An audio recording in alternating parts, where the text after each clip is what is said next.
بسم اللہ الرحمن الرحیم۔ حضرت ابو ہریرہ رضی اللہ تعالی عنہ کی ایک روایت کا مفہوم ہے کہ ایک مرتبہ حضرت عمر رضی اللہ تعالی عنہ حج کے لیے جا رہے تھے تو راستے میں لوگوں کو تیز آندھی نے آ لیا۔ حضرت عمر رضی اللہ تعالی عنہ نے لوگوں سے دریافت فرمایا کہ تم میں سے کوئی ہے جو تیز آندھی کے بارے میں نبی کریم صلی اللہ علیہ وسلم کا کوئی فرمان ہمیں سنا دے؟ تو کسی نے جواب نہ دیا۔ مجھے علم ہوا کہ حضرت عمر رضی اللہ تعالی عنہ آندھی کے بارے میں کوئی حدیث دریافت کر رہے ہیں، تو میں نے اپنی سواری کو تیز کیا اور حضرت عمر رضی اللہ تعالی عنہ کے پاس جا کر عرض کیا کہ امیر المومنین، مجھے معلوم ہوا ہے کہ آپ آندھی کے بارے میں کوئی حدیث دریافت کر رہے ہیں، تو میں نے نبی کریم صلی اللہ علیہ وسلم سے آندھی کے بارے میں سنا ہے کہ آندھی یعنی تیز ہوا اللہ کی مہربانی ہوتی ہے، اور یہ کبھی اللہ کی جانب سے رحمت لے کر آتی ہے اور کبھی زحمت لے کر آتی ہے، اور جب کوئی تم میں سے تیز آندھی کا سامنا کرے تو اسے چاہیے کہ تیز آندھی کو، تیز ہوا کو برا بھلا مت کہے، بلکہ اللہ جل جلالہ سے اس کا خیر طلب کرے اور اس کے شر سے پناہ مانگے۔ یہ مسند احمد کی ایک روایت کا مفہوم میں نے عرض کیا ہے۔ اس سے ایک بات یہ معلوم ہوئی کہ صحابہ کرام ہر معاملے میں شریعت کی رہنمائی کی طرف دیکھتے تھے۔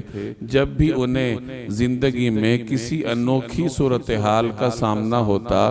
تو فوری طور پر ان کی نگاہ اس حوالے سے شرعی رہنمائی کی طرف اٹھتی کہ اللہ جل جلالہ کی جانب سے یا اللہ کے رسول کی جانب سے ان حالات کے بارے میں ہمیں کیا رہنمائی دی گئی ہے۔ یہ ایک اہم فرق تھا جو ہمارے اور صحابہ کے ماحول میں ہے کہ ہمیں جب کسی صورتحال کا واسطہ پڑتا ہے، صورتحال کا سامنا ہوتا ہے، تو ہم فوری طور پر دنیاوی اسباب کی طرف متوجہ ہوتے ہیں۔ اللہ جل جلالہ کی جانب رجوع بڑا کم ہوتا ہے، اور صحابہ کے ماحول میں یہ بنیادی چیز تھی کہ انہیں جب بھی کسی انوکھی صورتحال کا سامنا ہوتا تو سب سے پہلے وہ اللہ کی جانب متوجہ ہوتے تھے اور اس کے بعد اس کے دنیاوی اسباب اور علاج کو تلاش کرتے تھے۔ چنانچہ اس روایت میں بھی ایسا ہی ایک واقعہ موجود ہے۔ حضرت عمر رضی اللہ تعالی عنہ اپنے زمانہ خلافت میں حج کے لیے جا رہے تھے۔ صحابہ کا مجمع ساتھ تھا تو راستے میں